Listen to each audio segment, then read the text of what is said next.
सर्वांना हरिओम. सुखासारिखे पूर्ण वैराग्य जाचे, वसिष्ठापरी ज्ञान योगेश्वराचे. कवी वाल्मिका सारिखा मान्याईसा, नमस्कार माझा सद्गुरु रामदासा. श्रीमद्भागवत दशक 10 आपण आज समासही 10 शिकणार आहोत. या 10व्या समासाचं नाव आहे चलाचल विचार. चलाचल विचार. चलाचल शब्दामध्ये 2 शब्द आहेत. एक आहे चल आणि एक आहे अचल. चल म्हणजे चालणारे आणि अचल म्हणजे न चालणारे. चल म्हणजे हलणारे आणि अचल म्हणजे न हलणारे. चल म्हणजे सजीव आणि अचल म्हणजे निर्जीव. याचा विचार केलेला आहे समर्थांनी या समासात. श्री समर्थ माऊलींच्या निरूपणामध्ये सदैव एक प्रकारचा ताजेपणा असतो. याचा आत्तापर्यंत आपल्या सर्वांना अनुभव आलेला आहेच. त्यामुळे श्रोता काय किंवा वाचक काय हा विषय विवेचनाबरोबर, म्हणजे जो विषय आहे सुरुवातीला सांगितलेला प्रत्येक समासाच्या वेळेला, त्या विषयाबरोबर, विषय विवेचनाबरोबर, म्हणजे त्या विषयाशी एकरूप होऊन जातो, तदाकार होतो. या समासातून समर्थांनी पहिल्यांदा आपल्याला मूळ मायेची स्त्रीविषयक नावे सांगितली आहेत, स्त्रीलिंगी नावे सांगितली आहेत. नंतर पुढे ईश्वराची पुरुषवाचक नावे सांगितली आणि त्यानंतर मूळ मायेची नपुंसक नावे सुद्धा सांगितली आहेत.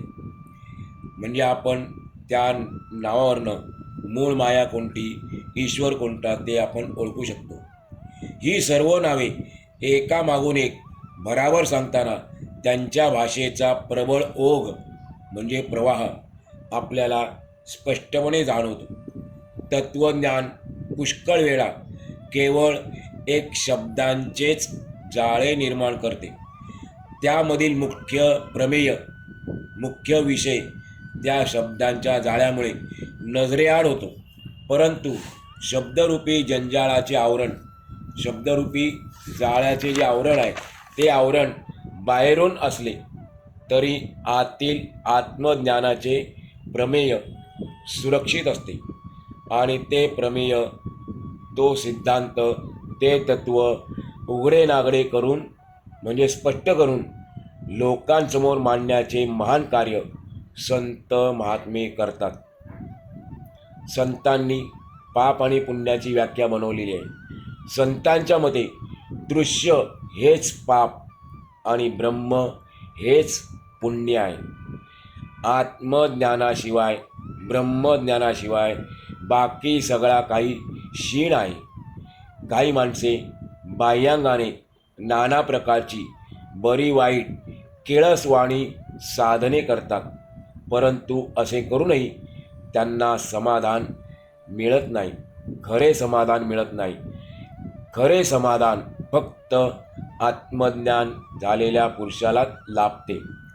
आत्मज्ञान हेच सर्वात श्रेष्ठ ज्ञान असून त्याचा अभ्यास करणारा पुरुष खरोखरच महापुण्यवान समजावा.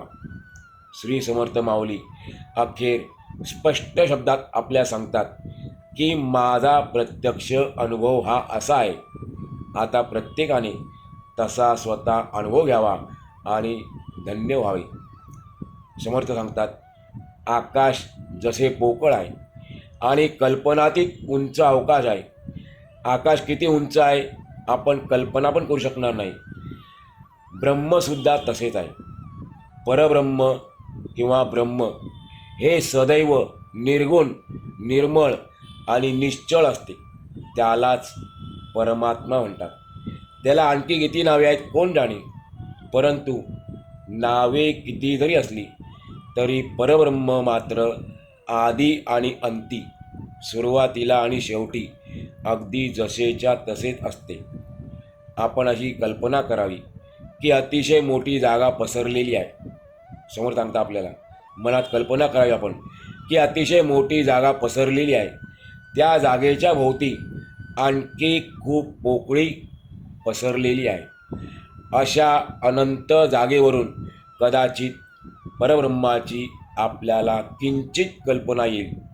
पण त्यामध्ये एक फरक आहे.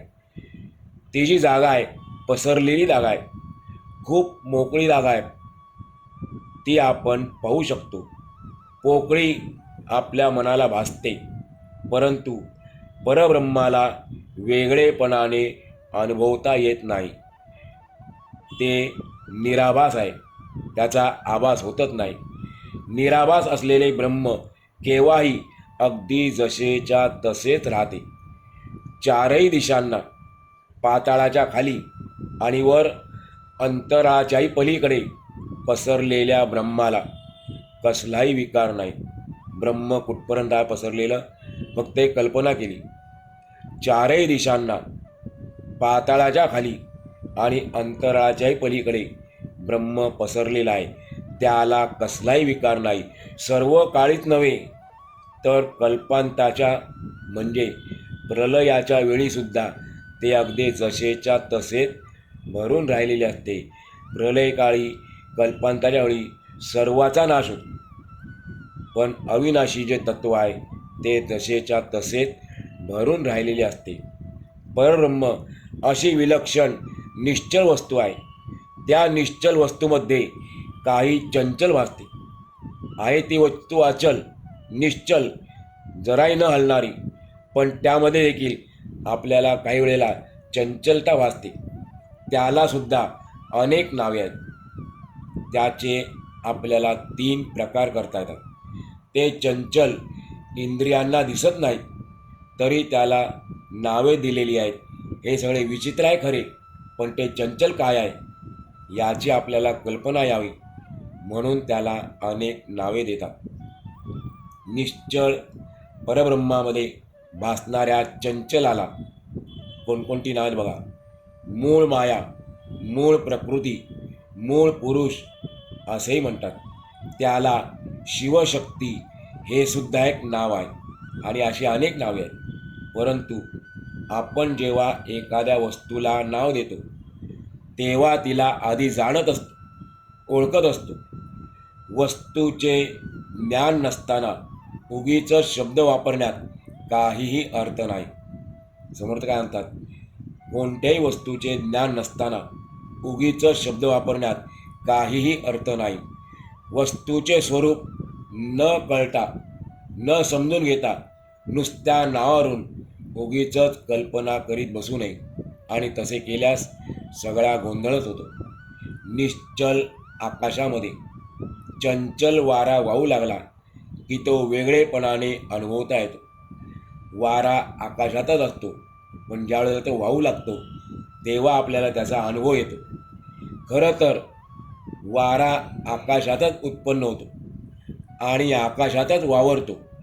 तो आकाशातच असतो, परंतु वारा आकाशातच उत्पन्न होतो आणि आकाशातच वावरतो. त्या दोघांमध्ये भेद आढळतो. परब्रह्म निश्चल आहे. त्या निश्चल परब्रह्मामध्ये चंचल माया निर्माण झाल्याचा भास होतो. मुळातच माया म्हणजे मिथ्या आहे, भासवान आहे, आणि ती परब्रह्मामध्ये निर्माण झाल्याचा आपल्याला भास होतो. माया निर्माण झाली असे वाटणे हाच भ्रम आहे. त्या भ्रमाचा विस्तार कसा झाला हे आपल्याला समर्थ सांगतात. आकाशामध्ये वारा जसा वाहतो तशी निश्चळ ब्रह्मामध्ये हालचाल निर्माण झाली की ती हालचाल इच्छारूप, स्फूर्तिरूप किंवा स्फुरणरूप असते. निर्विकार ब्रह्माला मी ब्रह्म आहे अशी स्वतःची जाणीव उत्पन्न झाली.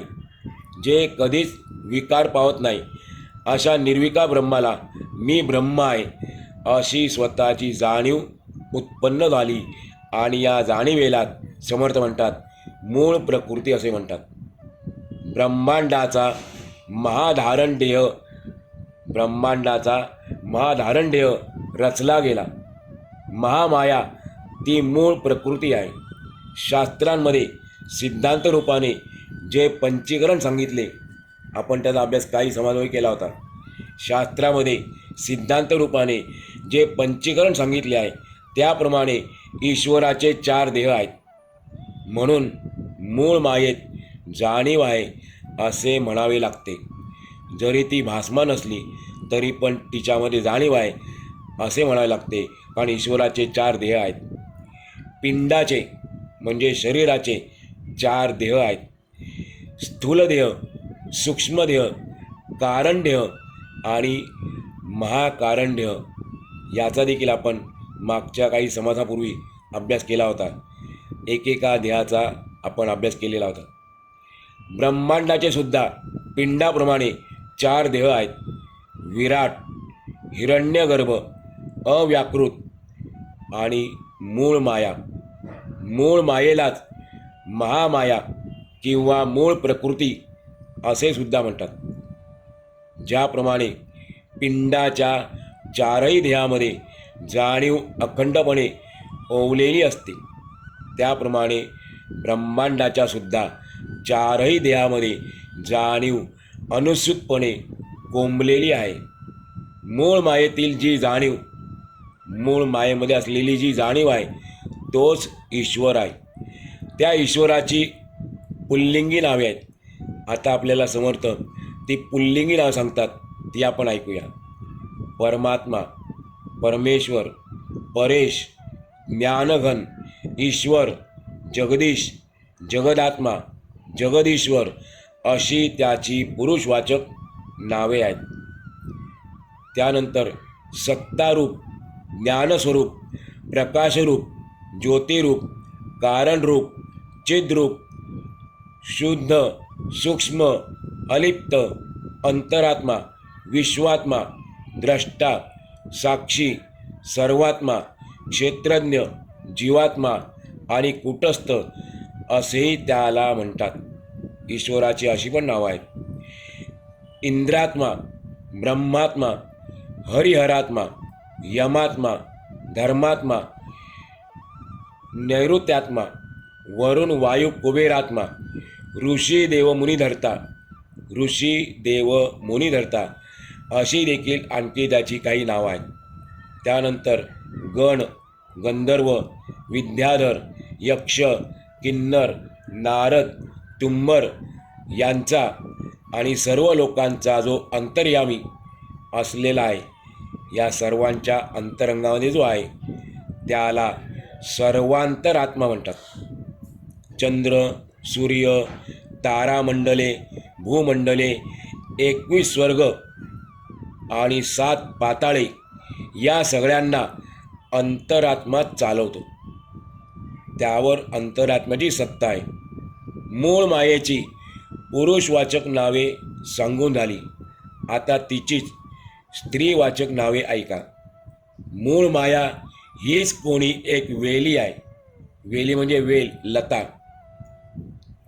तिचा विस्तार भरमसाठ फोफावला. या वेलीचा, मूळ मायारूपी वेलीचा विस्तार भरमसाठ फोफावला. तिची स्त्रीवाचक नावे अशी आहेत.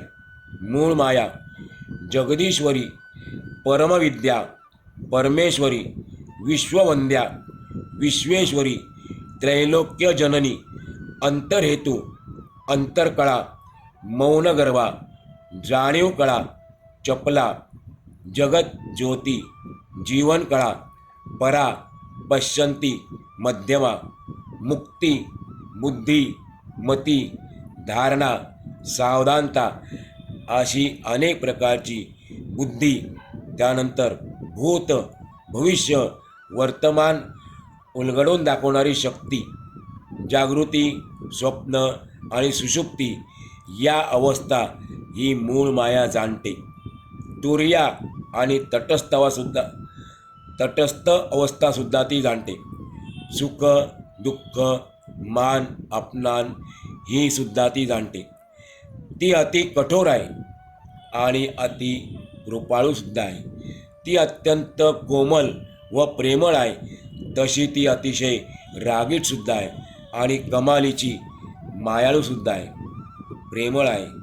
शांती, क्षमा, विरक्ती, भक्ती, अध्यात्मविद्या, सायुज्यमुक्ती, सूक्ष्म विचार करण्याची शक्ती आणि सहस्थिती मूळ मायेच्या कृपेने आपल्या पदरी पडतात. भक्ती देखील, मुक्ती देखील, त्यानंतर अध्यात्मविद्या, विरक्ती, हे सगळे जे आहे ते आपल्या मूळ मायेच्या कृपेने आपल्या पदरी पडतात. स्वामीजी म्हणतात, सुरुवातीला मूळ मायेची पुरुषवाचक नावे सांगितली, त्यानंतर स्त्रीवाचक नावे सांगितली. आता तिची जी आहे त्या चंचलाची, मूळ मायेची नपुंसक नावे ऐकावी. जाणणे, अंतःकरण, चित्त, श्रवण, मनन, चैतन्य, जीवित, शरीरात येणारे आणि जाणारे सूक्ष्म, हे नीट लक्ष देऊन पाहावे. मी पण, तू पण, जाणपण, ज्ञातेपण, सर्वज्ञपण, शिवपण, ईश्वरपण, अलिप्तपण, अशी नपुंसक नावे आहेत.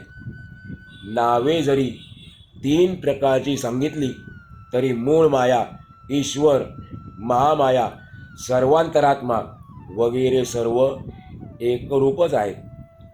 आतापर्यंत सांगितलेली नावे खूप असली तरी मूळ जगज्योती एकच आहे. एका सर्वांतरात्म्याची ही सगळी नावे आहेत. मग ती पुल्लिंग असतील, स्त्रीलिंग असतील किंवा नपुंसक असतील, पण हे विचारवंत ओळखून असतात. इतरांना हे ओळखता येत नाही, सामान्य लोकांना ओळखता येत नाही. विचारवंत मात्र हे ओळखतात. ही सर्व जी नावं आहेत, जरी वेगळी असली, भिन्न असली, तरी पण ती एकाच सर्वांतरात्म्याची आहे. आत्मा, जगत, ज्योती आणि सर्वज्ञपण, हे तिन्ही मिळून अखेर एकच आहेत. शुद्ध जाणीव स्वरूप अंतःकरण, शुद्ध जाणीव स्वरूप अंतःकरण हा याचा प्रत्यक्ष पुरावा आहे. पुरुषवाचक, स्त्रीवाचक आणि नपुंसकवाचक नावे असणाऱ्या अक्षरशः अगणित वस्तू आहेत. एवढंच नाही, त्यांच्या राशीच्या राशी आहेत, ढीगच्या ढीग आहेत नावांचे. या विश्वामध्ये अशा वस्तूंचे अनेक प्रकार आहेत. आता ते सगळे सांगणे शक्य नाही. एक अंतरात्माच सर्वांना चालवतो. तोच नाना प्रकारची हालचाल घडवून आणतो. मुंगीपासून ते ब्रह्मदेवापर्यंत, सर्व जीव अंतरात्म्याच्या सत्तेने काम करतात. त्याच्याशिवाय कोणती हालचाल होत नाही. त्याच्या सत्तेमध्ये नाना प्रकारची मौज आढळते, गंमत आढळते. तो आहे असे कळते, पण तो दिसत नाही. त्याच्या सत्तेमध्ये कोणती मौज आहे बघा. अंतरात्म्याची सत्ता सगळीकडे आहे, पण तो आहे असे कळते आपल्याला, पण तो दिसत नाही. त्याच्या अस्तित्वाचा अनुभव येतो, परंतु तो वेगळेपणाने भासत नाही. तो शरीरात असतो, पण तो एकाच ठिकाणी राहत नाही. एखाद्या वेळी तो चटदिशी आकाशभर संचार करतो, आकाशात फिरून येतो, तर एखाद्या वेळी मोठे सरोवर पाहून तो पूर्ण सरोवरामध्ये पसरतो. अशा रीतीने सर्व पदार्थ पाहून पुन्हा तो चौकडे शिल्लक उरतो. तो अंतरात्मा जो पदार्थ दृष्टीस पडतो त्याच्या एवढा तो बनतो, त्याचे रूप घेतो. असे अनेक पदार्थ त्याच्या दृष्टीला पडतात, त्याच्या नजरेला पडतात. तो प्रत्येक पदार्थांसारखा बनतो. म्हणून चंचलपणाच्या बाबतीत सुद्धा तो वायूला देखील मागे टाकतो. दृष्टीने तो अंतरात्मा कितीतरी पाहतो, जिभेने तो कितीतरी चाखतो, मनाच्या मदतीने तो कितीतरी ओळखतो, कानात शिरून तो शब्द ऐकतो, नाकाने वास घेतो, त्वचेने थंड आणि गरम वगैरे जाणतो. अंतरात्म्याची सर्वांच्या अंतर्यामी राहून, अंतरात्मा पुढे राहतो, सर्वांच्या अंतर्यामी राहतो. या अंतरात्म्याची सर्वांच्या अंतर्यामी राहून वागण्याची करामतसुद्धा ही अशी वेगळ्याच प्रकारची आहे. सर्वांमध्ये असून सुद्धा तो सर्वांपेक्षा निराळा आहे. त्याची लीला खरोखर अगाध आहे. त्याची लीला तोच जाणे. समोर सांगतात भगवंताची लीला, अंतरात्म्याची लीला अगाध आहे, पण त्याची लीला तोच जाणे. तो पुरुष नाही, तो स्त्री नाही, तो बाळही नाही, तो तरुण नाही किंवा कुमारी नाही. नपुंसक माणसांच्या शरीरात राहूनही तो नपुंसक नाही. तो सर्व ध्यानांना चालवतो, पण असे काही करूनही तो अकर्ता आहे, म्हणजे काहीच न करणार आहे असे त्याचे वर्णन केलेले असते. देहात राहून असताना, शरीरात राहत असताना त्याला क्षेत्रज्ञ, क्षेत्रवासी किंवा कूटस्थ असे म्हणतात. भगवद्गीतेच्या 15व्या अध्यायामध्ये 16वा श्लोक आलेला आहे. भगवान सांगतात अर्जुनाला, द्वाविमौ पुरुषौ लोके क्षरश्चाक्षर एव च क्षरः सर्वाणि भूतानि कूटस्थोऽक्षर उच्यते. त्याचा अर्थ असा आहे, हे अर्जुना, या लोकात दोनच पुरुष आहेत. पुरुष म्हणजे आपण जे घेतो नर वा मादी वगैरे त्यातला नाही. मग दोन पुरुष कोणते आहेत? त्यांना क्षर पुरुष आणि अक्षर पुरुष असे म्हणतात. मग आपल्याला कळलं नाही क्षर पुरुष म्हणजे काय, अक्षर पुरुष म्हणजे काय. समोर आम्हाला सांगतात सर्व भूते, सर्व प्राणी मात्र क्षर पुरुष आहेत, तर कूटस्थाला आपण आत्ता पाहिला अंतरात्म्याला अक्षर पुरुष असे म्हणतात. परंतु या पुढचा जो श्लोक आहे 17वा, त्यामध्ये भगवंताने आणखीन एका तिसऱ्या निराळ्या पुरुषाचं वर्णन केलेलं आहे. तो श्लोक पण असा आहे, उत्तमा पुरुषस्त्वन्य परमात्मेत्युदाहृतः यो लोकत्रयमाविश्य बिभर्त्यव्यय ईश्वरः. या क्षर आणि अक्षर पुरुषांहून एक निराळा असा एक उत्तम पुरुष आहे. म्हणून त्या श्लोकाची सुरुवात त्याची आहे, उत्तमा पुरुषस्त्वन्या. तो उत्तम पुरुष अगदी प्रपंचरहित, म्हणजे प्रपंच नसलेला, कलंकरहित, मलरहित आणि विकाररहित असलेला असा परमात्मा आहे. या श्लोकाच्या पुढे सांगितलं होतं त्याला परमात्मा असे म्हणतात.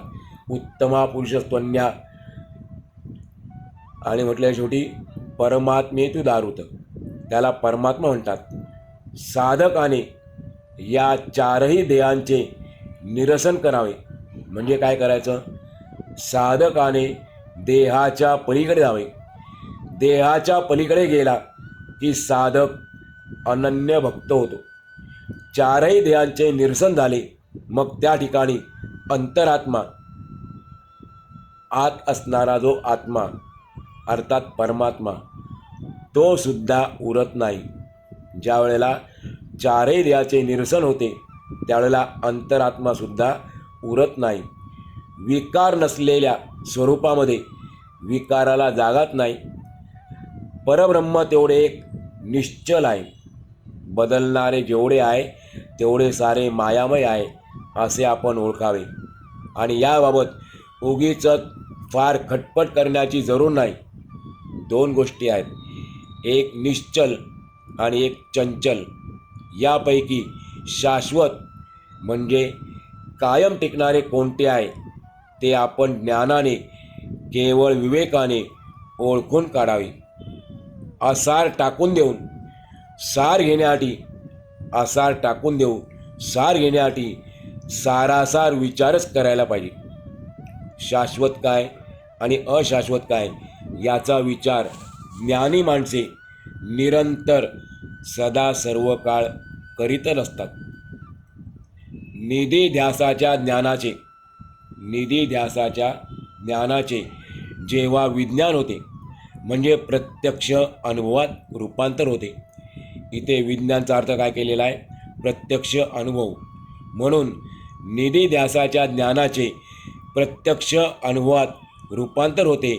त्याचप्रमाणे जेव्हा मनाचे मन पण जाऊन ते उन्मन होते, त्या अवस्थेमध्ये पूर्वीप्रमाणे अंतरात्म्याचे चंचलपण शिल्लक राहत नाही. समर्थ माऊली सांगतात, मी हे जे बोलतो आहे ते सांगीवांगीचे काम नाही. प्रत्येकाने स्वतः अनुभव घेऊन हे जाणायचे आहे. अनुभव नसताना तक्रार करणे हे खरोखर पाप आहे. सत्याएवढे पुण्य नाही. पुन्हा एकदा पाप आणि पुण्याची व्याख्या केली. सत्याएवढे पुण्य नाही आणि असत्याएवढे घोर पाप नाही. म्हणजे सत्य हेच पुण्य आहे आणि असत्य हे घोर पाप आहे. अनुभवाशिवाय समाधान मिळणे शक्य नाही. सत्य आणि असत्य, सत्य म्हणजे पुण्य, असत्य म्हणजे पाप. मग सत्य म्हणजे काय? सांगतात समर्थ, सत्य म्हणजे आत्मस्वरूप आणि असत्य म्हणजे माया. हे अनुभवाने सिद्ध झाले आहे.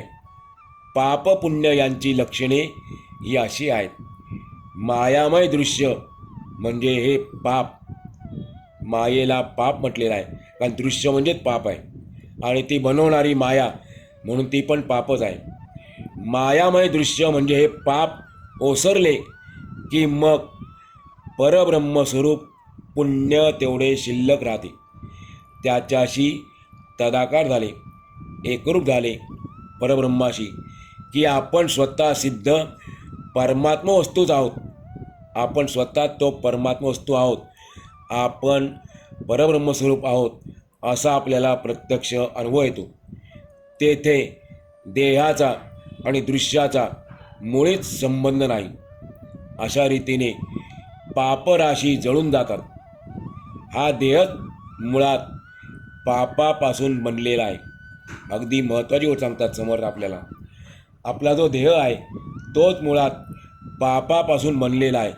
तो बनल्यानंतर ज्याच्याकडून पापच घडत जाते, या शरीराकडून पापच घडत जाते. रोग अंगात मुरल्यानंतर वरचा उपचार उपयोगी पडत नाही.